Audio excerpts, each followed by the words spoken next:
Hi everyone. आज जो topic ले रहे हैं वह है पीरियोडिक टेबल से आयनाइजेशन पोटेंशियल या क्या कह सकते हैं आयनाइजेशन एनर्जी। ओके, तो इसकी सबसे पहले डेफिनेशन समझते हैं, उसके बाद में इसमें आगे समझेंगे। ओके, तो देखिए डेफिनेशन में देखिए the minimum amount of energy that is required to remove valence electron, कौन सा electron, valence electron, from its isolated gaseous atom in its ground state. Means कोई भी गैसेस एटम है वो एटम आइसोलेटेड होना चाहिए। ठीक है, आइसोलेटेड का मतलब सिंगल एटम है वो अपनी गैस स्टेट के अंदर होगा। मान लीजिए अपन ने एटम लिया बी, और ये जो बी एटम है ये अपनी कौन से स्टेट के अंदर होना चाहिए, गैसेस स्टेट के अंदर। इस बी एटम्स के वैलेंस सेल से इलेक्ट्रॉन निकालने के लिए जो एनर्जी देंगे, ठीक है, वो एनर्जी क्या कहलाएगी, आयनाइजेशन पोटेंशियल या क्या कह सकते हैं आयनाइजेशन एनर्जी। जैसे ही आप इलेक्ट्रॉन निकालोगे तो आपको क्या मिलेगा, बी गैसेस, और कौन से स्टेट के अंदर, B+1 के अंदर आ जाएगा। ओके, मान लीजिए आपने सोडियम एटम लिया, और सोडियम कौन से स्टेट के अंदर लिया आपने, गैसेस स्टेट के अंदर। तो देखिए इसमें एक न्यूक्लियस होता है, और न्यूक्लियस के बाद में जो आउटर मोस्ट सेल होती है उसमें कितने इलेक्ट्रॉन होते हैं, 2 इलेक्ट्रॉन, और उसके बाद में नेक्स्ट जो सेल है उसमें कितने इलेक्ट्रॉन होंगे, 8 इलेक्ट्रॉन। ओके, और नेक्स्ट जो होगी उसमें कितने इलेक्ट्रॉन होंगे, ओनली 1 इलेक्ट्रॉन।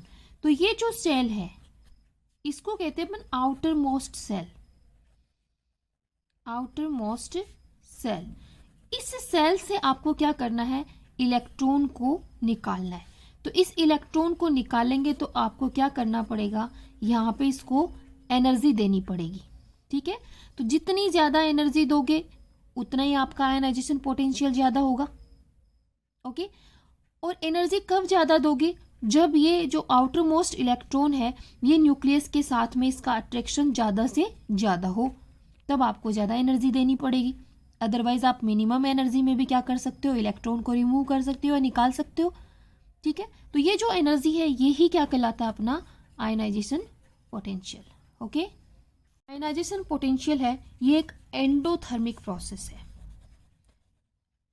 Endothermic process. तो एंडोथर्मिक प्रोसेस क्यों कहा, इट मीन्स यहाँ पे क्या होगी, एनर्जी रिक्वायर्ड होगी। ओके, एनर्जी रिक्वायर्ड होगी तभी तो अपन इलेक्ट्रॉन निकाल सकेंगे, अदरवाइज तो निकाल ही नहीं सकेंगे। तो इसीलिए क्या है, ये एक एंडोथर्मिक प्रोसेस है। और मान लीजिए कोई एटम अपनी सॉलिड स्टेट के अंदर है, सॉलिड स्टेट के अंदर है, अब इसके लिए जो कंडीशन वो क्या है, वो गैसियस स्टेट में होना चाहिए। ठीक है, तो आप सबसे पहले क्या करोगे, इसको एनर्जी दोगे, और एनर्जी देके इस जो एटम को इसमें ले आओगे, गैसियस स्टेट के अंदर ले आओगे। ठीक है, अब गैसियस स्टेट के बाद में जो आप एनर्जी दोगे इससे क्या करोगे, इलेक्ट्रॉन निकालोगे। तो यहाँ पे जो आपने एनर्जी दी है उसके बाद में क्या होगा, इससे कोई भी इलेक्ट्रॉन निकलेगा, जो आउटर मोस्ट इलेक्ट्रॉन है वो निकलेगा, और ये जो गैसेस एटम है वो पॉजिटिव एटम के अंदर क्या हो जाएगा, चेंज हो जाएगा। ठीक है, अब यहाँ पे देखिए सॉलिड स्टेट से गैसेस स्टेट के अंदर यदि आपने इसको कन्वर्ट किया तो कुछ एनर्जी दी। अब ये जो एनर्जी है वो कौन सी एनर्जी कहलाती है, सब्लिमेशन एनर्जी, सब्लिमेशन एनर्जी। कोई भी गैसेस स्टेट के अंदर चेंज होता है तो उसको जो एनर्जी दी जाती है वो सब्लिमेशन एनर्जी। अब इस गैसेस स्टेट वाले एटम से एनर्जी दे रहे हैं इसको, और अब इसमें से क्या निकल रहा है, इलेक्ट्रॉन रिमूव हो रहा है। ठीक है, अब जो ये एनर्जी है ये एनर्जी अपनी क्या कहलाएगी, आयनाइजेशन पोटेंशियल या क्या कह सकते हैं आयनाइजेशन एनर्जी। नेक्स्ट है अपना सक्सेसिव आयनाइजेशन पोटेंशियल। तो ये देखिए क्या होता है, कोई भी आपने एक एटम लिया जो गैसेस स्टेट के अंदर है, ए एटम हो गया, इसको जब आप एनर्जी दोगे वो एनर्जी क्या कहलाएगा, आयनाइजेशन पोटेंशियल, वो मान लीजिए 1 है अपना। ठीक है, तो इसमें से एक इलेक्ट्रॉन को रिमूव किया तो ये जो एटम है गैसेस एटम ये किस में चेंज हो जाएगा, A+1 के अंदर, और यहां से एक इलेक्ट्रॉन रिमूव। अब नेक्स्ट देखिए जो ए गैसेस एटम था ये +1, इसमें से एक इलेक्ट्रॉन और रिमूव करने के लिए अपने को और एनर्जी देनी पड़ेगी, और वो मान लीजिए अपना आयनाइजेशन पोटेंशियल 2 है। ठीक है, अब जो गैसेस एटम था ए, वो किस में चेंज हो गया, +2 के अंदर, और यहाँ पे एक इलेक्ट्रॉन और रिमूव हो गया। ठीक है, नेक्स्ट देखिए, जो ए गैसेस एटम +2 ऑक्सीडेशन स्टेट के अंदर है, इसको एनर्जी और देंगे जो अपना आयनाइजेशन पोटेंशियल 3 कहलाएगा। तो जैसे आप एनर्जी और दोगे तो इसमें से एक इलेक्ट्रॉन और रिमूव होगा, और ये जो एटम है गैसेस एटम, ये +3 ऑक्सीडेशन स्टेट के अंदर चेंज हो जाएगा और यहाँ पे एक इलेक्ट्रॉन और निकल जाएगा। जैसे आयनाइजेशन पोटेंशियल का मीनिंग यही होता है कि आपने एक बार एक इलेक्ट्रॉन एक एटम से निकाला और उसी एटम से आप दूसरा इलेक्ट्रॉन निकालते जा रहे हो और उसी से तीसरा इलेक्ट्रॉन निकालते जा रहे हो। तो IP1, IP2 और IP3। तो सबसे ज्यादा वैल्यू किसकी होगी, वो देखिए IP3 की वैल्यू सबसे ज्यादा, उसके बाद में IP2 की, और सबसे कम जो वैल्यू होगी वो किसकी होगी, IP1 की। ठीक है, ऐसा क्यों होता है, क्योंकि देखिए एक पॉजिटिव ऑक्सीडेशन स्टेट होती है किसी भी एटम की, तो पॉजिटिव एटम से एक इलेक्ट्रॉन को रिमूव करना या उसमें से एक इलेक्ट्रॉन निकालना ज्यादा मुश्किल होता है। क्यों, क्योंकि उसका जो न्यूक्लियस है उससे ज्यादा अट्रैक्शन होता है। न्यूट्रल गैसेस एटम होता है, उसमें से इलेक्ट्रॉन निकालने के लिए अपने को कम एनर्जी देनी पड़ती है, जबकि पॉजिटिव गैसेस एटम होता है उसमें से इलेक्ट्रॉन निकालने के लिए एनर्जी क्या करनी पड़ेगी, ज्यादा देनी पड़ेगी। ऐसा क्यों होता है, क्योंकि उसमें जो न्यूक्लियस होता है, वो न्यूक्लियस जो आउटर मोस्ट का जो इलेक्ट्रॉन होता है उसको ज्यादा अट्रैक्ट करके रखता है। ठीक है, इसलिए आसानी से अपन मिनिमम एनर्जी में उसको रिमूव नहीं कर सकते। जो पॉजिटिव गैसेस एटम होता है या जो जिसकी ऑक्सीडेशन स्टेट जितनी ज्यादा होगी पॉजिटिव के अंदर, उससे इलेक्ट्रॉन निकालने के लिए आपको एनर्जी उतनी ही ज्यादा देनी पड़ेगी। दूसरे तरीके से आप ये भी कह सकते हो कि जो A+ है, A+2 है और A+3 है, इसमें से जो इसका साइज होता है वो सबसे बड़ा होता है और A+3 का साइज क्या होगा, सबसे छोटा होता है। इसलिए इसमें जो आउटर मोस्ट जो इलेक्ट्रॉन है वो न्यूक्लियस के ज्यादा पास में होता है, इसलिए ज्यादा इसका अट्रैक्शन रहेगा। ठीक है, ज्यादा अट्रैक्शन रहेगा, इट मीन्स इसको एनर्जी ज्यादा देनी पड़ेगी निकालने के लिए। जबकि ये क्या होता है, गैसेस एटम A+ जिसकी ऑक्सीडेशन स्टेट पॉजिटिव के अंदर कम होती है, उसमें क्या होगा, न्यूक्लियस होगा, और जो ये क्या होता है, थोड़ा सा साइज में बड़ा होता है। इसलिए जो आउटर मोस्ट इलेक्ट्रॉन है वो इस नाभिक से या इस न्यूक्लियस से इसका अट्रैक्शन क्या होगा, कम होगा। जब अट्रैक्शन कम होगा इट मीन्स इस इलेक्ट्रॉन को थोड़ी सी एनर्जी देकर भी अपन क्या कर सकते हैं, निकाल सकते हैं। तो समझ में आ गया कि IP3 ज्यादा क्यों है और IP1 कम क्यों है। Factors affecting ionisation potential. अब आयनाइजेशन पोटेंशियल को कौन से फैक्टर्स हैं जो अफेक्ट करते हैं, या कौन से फैक्टर से आयनाइजेशन पोटेंशियल इंक्रीज होगा या डिक्रीज होगा। तो सबसे पहला जो फैक्टर है वो है साइज। ठीक है, तो जो आयनाइजेशन पोटेंशियल होता है या आयनाइजेशन जो एनर्जी होती है वो साइज के क्या होती है, इनवर्सली प्रोपोर्शनल होती है। इट मीन्स जिस एटम की साइज ज्यादा होगी, कह सकते हैं आप ये न्यूक्लियस है, ये इसकी साइज थोड़ी ज्यादा बड़ी है और इस एटम की साइज थोड़ी और बड़ी है। आउटर मोस्ट इलेक्ट्रॉन है उसका न्यूक्लियस के साथ में अट्रैक्शन कम होगा। जब अट्रैक्शन कम होगा तो उसको निकालने के लिए एनर्जी कम देनी पड़ेगी। ठीक है, तो साइज ज्यादा तो एनर्जी कम, इट मीन्स उसका आयनाइजेशन पोटेंशियल कम। नेक्स्ट एक फैक्टर देखिए वो है ऑक्सीडेशन स्टेट। ऑक्सीडेशन स्टेट, तो ऑक्सीडेशन स्टेट के जो आयनाइजेशन पोटेंशियल होता है वो प्रोपोर्शनल होता है।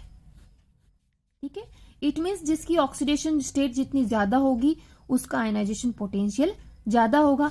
जैसे एग्जांपल लेते हैं, आयरन +3 है और एक आयरन +2 ऑक्सीडेशन स्टेट के अंदर, इसमें आपको इनका आयनाइजेशन पोटेंशियल पूछा जाए तो जिसकी ऑक्सीडेशन स्टेट ज्यादा है उसका आयनाइजेशन पोटेंशियल क्या होगा, ज्यादा होगा। नेक्स्ट जो फैक्टर है वो है half field and fully field electronic configuration. ठीक है, इट मीन्स जैसे p ऑर्बिटल है इसके अंदर p3 होगा, d के अंदर यदि d5 होगा और f के अंदर यदि f7 होगा, ये तो क्या हो गया हाफ फील्ड। और सेकंड जो है वो fully field means p6 T10 और F14, जिनमें भी ये वाला इलेक्ट्रॉनिक कॉन्फ़िगरेशन होगा वो एटम क्या होंगे, उनकी आयनाइजेशन पोटेंशियल क्या होगा, रिलेटिवली हाई होगा। ठीक है, तो इनका जो आयनाइजेशन पोटेंशियल है वो क्या होगा, हाई कह सकते हैं, क्योंकि ये स्टेबल होते हैं। ठीक है, अब एग्जाम्पल देखते हैं। एग्जाम्पल देखिए, जैसे नाइट्रोजन लिया और एक ऑक्सीजन लिया। नाइट्रोजन का इलेक्ट्रॉनिक कॉन्फ़िगरेशन क्या लिखते हैं, 1s2 2s2 और 2p3। ठीक है, ऑक्सीजन का क्या लिखेंगे, 1s2 2s2 2p4। अब देखिए इसमें p4 है और इसमें क्या है, p3 है। इट मीन्स ये क्या है, अपना हाफ फील्ड इलेक्ट्रॉनिक कॉन्फ़िगरेशन है। ठीक है, इसलिए ये क्या है, ज्यादा स्टेबल है। तो ये ज्यादा स्टेबल है, इट मीन्स नाइट्रोजन का आयनाइजेशन पोटेंशियल है वो ऑक्सीजन से क्या होगा, ज्यादा होगा। ठीक है, नेक्स्ट इफेक्ट है पेनिट्रेशन पावर। तो जो पेनिट्रेशन पावर होती है वो उसको कैसे डिस्क्राइब करेंगे, वो देखिए। जो न्यूक्लियस है, न्यूक्लियस के जस्ट पास में जो डिस्ट्रीब्यूशन होता है वो किसका होता है, एस ऑर्बिटल का, उसके बाद में पी, ठीक है, एस पी, और उसके बाद में डी, और नेक्स्ट है एफ। ठीक है, तो ये जो एस ऑर्बिटल होते हैं ये न्यूक्लियस के बहुत ही पास में होते हैं, इसलिए इनसे इनका जो अट्रैक्शन होता है न्यूक्लियस के साथ में ज़्यादा होता है। इसलिए एस ऑर्बिटल से इलेक्ट्रॉन निकालने के लिए आपको एनर्जी क्या है, ज़्यादा देनी पड़ेगी। एनर्जी ज़्यादा, इट मीन्स आयनाइजेशन पोटेंशियल ज़्यादा। ठीक है, तो आपको यही चेक करना है कि किसमें कौन सा इफेक्ट लग रहा है। तो देखिए बेरिलियम और बोरॉन में चेक करते हैं। बेरिलियम का जो इलेक्ट्रॉनिक कॉन्फ़िगरेशन होता है वो 1s2 2s2 होता है, और इसका जो इलेक्ट्रॉनिक कॉन्फ़िगरेशन होता है 1s2 2s2 2p1 होता है। अब देखिए एक तो यहाँ पे जो आउटर मोस्ट इलेक्ट्रॉन निकल रहा है वो s ऑर्बिटल में से, और एक यहाँ पे जो आउटर मोस्ट इलेक्ट्रॉन निकल रहा है वो p ऑर्बिटल में से। ठीक है, अब देखिए इसमें जो पेनिट्रेशन पावर इफेक्ट लगेगा, क्यों, क्योंकि इसके अंदर ऑर्बिटल ही डिफरेंट है। इसमें आप हाफ फील्ड और फुली फील्ड इलेक्ट्रॉनिक कॉन्फ़िगरेशन नहीं यूज कर सकते इफेक्ट। ठीक है, अब इसमें देखिए एस ऑर्बिटल है और एक पी है, तो एस जो ऑर्बिटल है वो न्यूक्लियस के ज़्यादा नज़दीक होता है, इसलिए इसका अट्रैक्शन ज़्यादा होगा। अट्रैक्शन ज़्यादा होगा तो इसमें से इलेक्ट्रॉन निकालने के लिए आपको एनर्जी ज़्यादा देनी पड़ेगी। तो एनर्जी ज़्यादा देंगे, इट मीन्स ये एनर्जी ही आपका क्या कहलाएगी, आयनाइजेशन पोटेंशियल। ठीक है, अब क्या होगा, बेरिलियम का जो आयनाइजेशन पोटेंशियल है वो बोरॉन से क्या होता है, ज़्यादा होता है। इजी है। नेक्स्ट देखो, नेक्स्ट एग्जांपल लेते हैं। इसमें मैग्नीशियम और एल्यूमिनियम लेते हैं। मैग्नीशियम का जो आउटर मोस्ट इलेक्ट्रॉनिक कॉन्फ़िगरेशन होता है वो 3s2, और एल्यूमिनियम का होता है 3p1। ठीक है, इसमें भी s ऑर्बिटल से इलेक्ट्रॉन निकल रहा है और इसमें p ऑर्बिटल से, और s ऑर्बिटल वही न्यूक्लियस की ज़्यादा पास में होता है, ज़्यादा अट्रैक्शन होगा, एनर्जी ज़्यादा देनी पड़ेगी इलेक्ट्रॉन निकालने के लिए, इसलिए मैग्नीशियम का आयनाइजेशन पोटेंशियल एल्यूमिनियम से ज़्यादा होता है। ओके, अब देखो पीरियोडिक टेबल के अंदर ट्रेंड देखते हैं कि कैसे ट्रेंड चलता है आयनाइजेशन पोटेंशियल का। तो जो पीरियोडिक टेबल होता है उसके अंदर लेफ्ट से राइट जाने पर या ऊपर से नीचे की तरफ जाने पर क्या होगा, देखो लेफ्ट से राइट जाएंगे तो आयनाइजेशन पोटेंशियल इंक्रीज होता है। अब कहीं कहीं पे एक्सेप्शनल केस आएगा वो अपन देखेंगे, और ऊपर से नीचे की तरफ जाएंगे ग्रुप के अंदर तो यहाँ पे आयनाइजेशन पोटेंशियल क्या होगा, डिक्रीज होगा। पीरियोडिक टेबल के सेकंड पीरियड के जो एलिमेंट है उनके अंदर क्या होगा, लेफ्ट से राइट की तरफ जाएंगे तो आयनाइजेशन पोटेंशियल इंक्रीज होता है, ये हमें पता है। ठीक है, अब इसमें कौन सा एक्सेप्शनल केस है वो आपको देखना है। तो देखिए बेरिलियम और बोरोन, यहाँ पे एक्सेप्शनल केस मिलेगा। नेक्स्ट जो अपना एक्सेप्शनल केस है वो कौन सा है, नाइट्रोजन और ऑक्सीजन का। यहाँ पे फुली फील्ड और हाफ फील्ड जो इफेक्ट है वो वाला लगेगा, और यहाँ पे आपका कौन सा इफेक्ट लगेगा, पेनिट्रेशन पावर। ठीक है, अब इंक्रीज होता है, इट मीन्स नियोन का सबसे ज्यादा होगा, नियोन, फिर फ्लोरीन, फिर नाइट्रोजन और ऑक्सीजन में किसका ज्यादा होगा, नाइट्रोजन का, उसके बाद में ऑक्सीजन, और कार्बन। बेरिलियम और बोरोन में किसका ज़्यादा होगा? बेरिलियम का, उसके बाद में बोरोन और नेक्स्ट अपना लिथियम। तो सेकेंड पीरियड के जो एलिमेंट है उनका ये ट्रेंड चलता है। ओके, थर्ड पीरियड के एलिमेंट में देखिए लेफ्ट से राइट की तरफ जाएंगे तो आयनाइजेशन पोटेंशियल इंक्रीज होगा। ठीक है, अब इसमें भी एक्सेप्शनल केस आपको चेक करने हैं। तो फॉस्फोरस और सल्फर का एक्सेप्शनल केस होता है और यहाँ पे मैग्नीशियम और एल्यूमिनियम में। ठीक है, तो आर्गन का सबसे ज़्यादा, उसके बाद में क्लोरीन और उसके बाद में फॉस्फोरस और नेक्स्ट अपना सल्फर, फिर सिलिकॉन आएगा। और मैग्नीशियम और एल्यूमिनियम में किसका ज़्यादा होगा? मैग्नीशियम का, क्योंकि पेनिट्रेशन पावर इफेक्ट आपने मैग्नीशियम और एल्यूमिनियम में देखा है। और फिर एल्यूमिनियम और फिर सोडियम। ठीक है, एग्जाम्पल देखिए, arrange the following in decreasing order of second ionisation potential. तो इनका जो सेकेंड आयनाइजेशन पोटेंशियल है उसके डिक्रीजिंग ऑर्डर में आपको लिखना है।